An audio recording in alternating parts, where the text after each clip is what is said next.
after 7 years of failure, corruption, and rampant tribalism under his leadership. President Félix Tshisekedi now appears determined to rewrite a flawed and dangerous jurisprudence, one that may ultimately catch up with him and his allies. His primary target: former President Joseph Kabila, the very man who peacefully and democratically handed over power in 2018. Marking a historic and unprecedented transition in the Democratic Republic of Congo's post-independence history.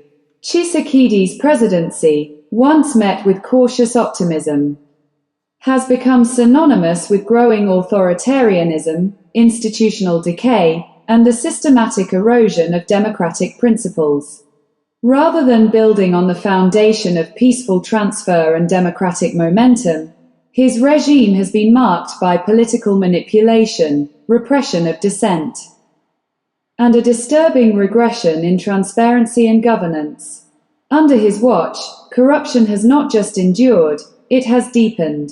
Key public institutions have been politicized and repurposed as tools for personal and political gain.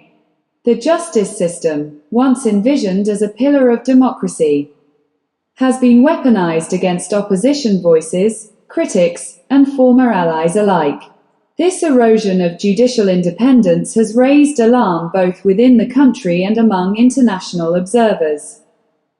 As the rule of law gives way to selective justice and personal vendettas, national unity, already fragile in a vast and diverse nation, has further deteriorated.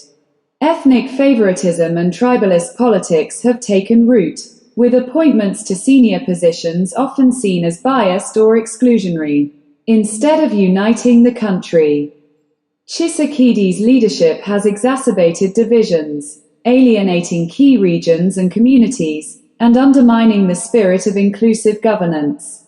Security, particularly in the eastern provinces, remains a crisis.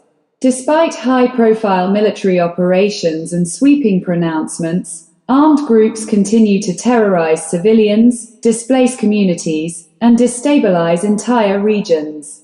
For millions of Congolese, daily life is defined by fear, poverty, and abandonment. The state's repeated failure to secure its territory and protect its citizens stands as one of the most glaring indictments of Tshisekedi's administration. Instead of confronting these urgent challenges, the president has turned his attention to political revisionism, attempting to reframe his rise to power while seeking to diminish the legacy of Joseph Kabila. Yet it was Kabila who, after 18 years in power, made the critical and commendable choice to step aside, an act of democratic maturity that, at the time, brought hope to a wary nation.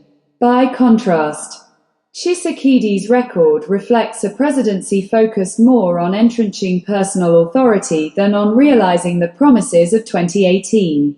Hopes for change, justice, and national renewal have faded, replaced by disillusionment and deepening despair. The dream of democratic progress has been replaced by a reality of executive overreach and institutional fragility.